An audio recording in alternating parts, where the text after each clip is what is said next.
குரட்டை விடுவதால் ஏற்படும் பிரச்சனைகள், அது எதனால் வருகிறது, அதற்கு தீர்வு, இந்த 3 விஷயங்கள் தான் நம்ம இந்த வீடியோவில் பார்க்க போகிறோம்.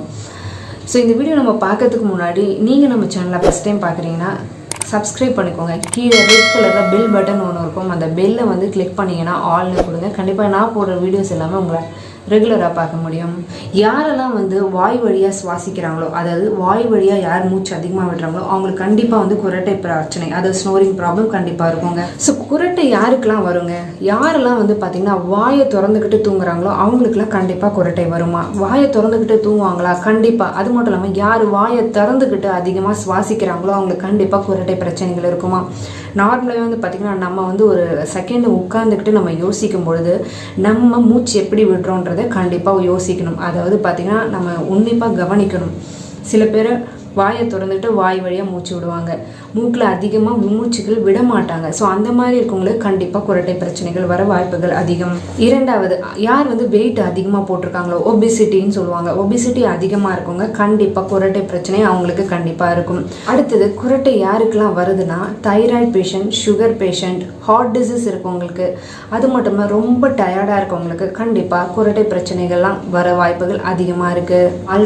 ஆல்கஹால் எடுத்துக்கிறவங்க, அதாவது குடிப்பழக்கம் உள்ளவர்களுக்கு கண்டிப்பாக இந்த குரட்டை பிரச்சனைகள் வருமாங்க. யாரெல்லாம் அதிகமாக குடிக்கிறாங்களோ கண்டிப்பாக அவங்களுக்கு குரட்டை பார்த்திங்கன்னா சதை அதிகமாக இருக்கும்.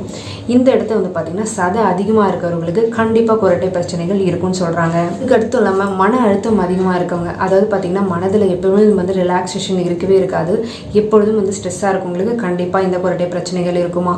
தூக்கம் இல்லை, தூங்கலை, சரியாக தூங்காதவங்களுக்கு கண்டிப்பாக இந்த குரட்டை பிரச்சனைகள் இருக்குமா? இந்த குரட்டை பிரச்சனை வந்து பார்த்திங்கன்னா இந்த வயசில் தான் வரணும்னு கிடையவே கிடையாதுங்க. எந்த வயசில் வேணாலும் வருமா? குரட்டை பிரச்சனைகள் சிறியவர்கள் முதல் பெரியவர்கள் வரை யாருக்கு வேணாலும் அதிகமாக இருக்க வாய்ப்புண்டு.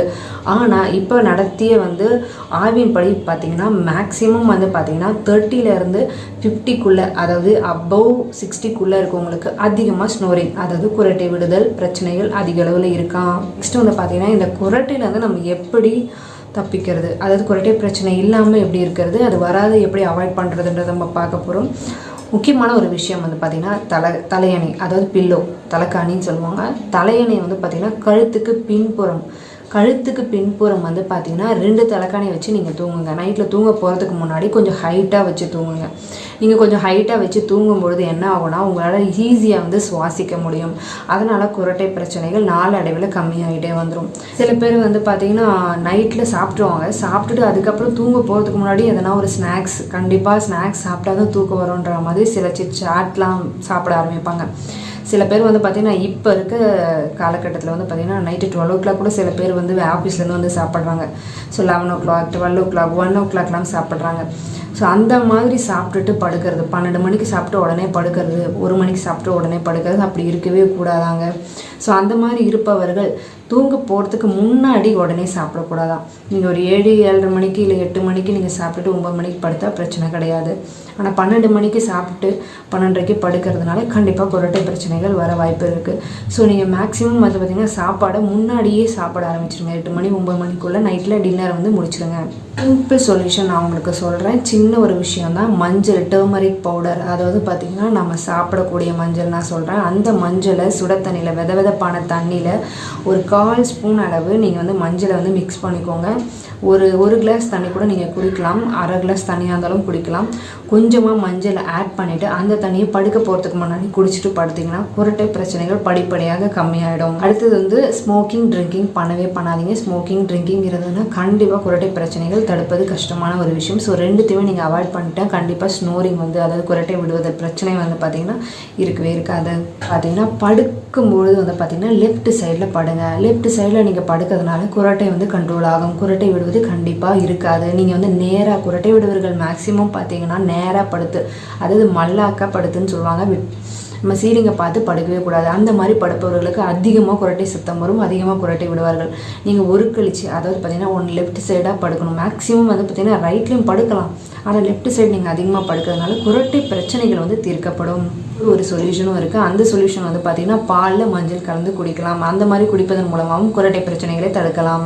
அடுத்தது இன்னொரு முக்கியமான விஷயம் என்னன்னா, யோகா மூலமாக கண்டிப்பாக வந்து குரட்டை பிரச்சனையை தீர்க்கலாம். உங்களுக்கு வந்து யோகாவில் இன்ட்ரெஸ்ட் இருந்தால் கண்டிப்பாக நீங்கள் யோகா பண்ண ஸ்டார்ட் பண்ணலாம். கண்டிப்பாக கிளாஸஸ் போகலாம். இந்த மாதிரி நீங்கள் போகிறதுனால குரட்டை பிரச்சனையை வந்து முழுவதுமாகவே நம்ம தடுக்கலாம்.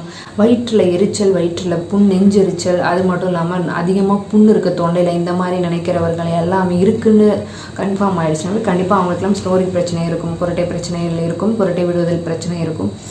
அந்த மாதிரி குரட்டை பிரச்சனை இருந்தாலும் வந்து பார்த்திங்கன்னா பின்னாடி பல பிரச்சனை நம்ம மீட் பண்ணணும். ஸோ நீங்கள் எல்லாம் வயிற்று புண்ணை வந்து நம்ம எப்படி வந்து கிளியர் பண்ணணும், அதாவது பார்த்திங்கன்னா நல்லபடியாக நல்லா ஆக்கணுன்றதையும் நீங்கள் முழுமையாக கான்சென்ட்ரேட் பண்ணணும். அது சரியாயிடுச்சுன்னா கூட கண்டிப்பாக குரட்டை பிரச்சனைகளையும் நம்ம தீர்க்கலாம். என்ன ஃப்ரெண்ட்ஸ், இந்த வீடியோ உங்களுக்கு ரொம்பவே பயனுள்ளதாக இருந்திருக்கும்னு நான் நினைக்கிறேன். கண்டிப்பாக பிடிச்சிருந்தா லைக் பண்ணுங்கள், ஷேர் பண்ணுங்கள், கண்டிப்பாக சப்ஸ்கிரைப் பண்ணிக்கோங்க. இதே மாதிரி வேறு ஒரு ஹெல்த் டிப்ஸோடு நான் உங்களை மீட் பண்ணுறேன். Bye friends.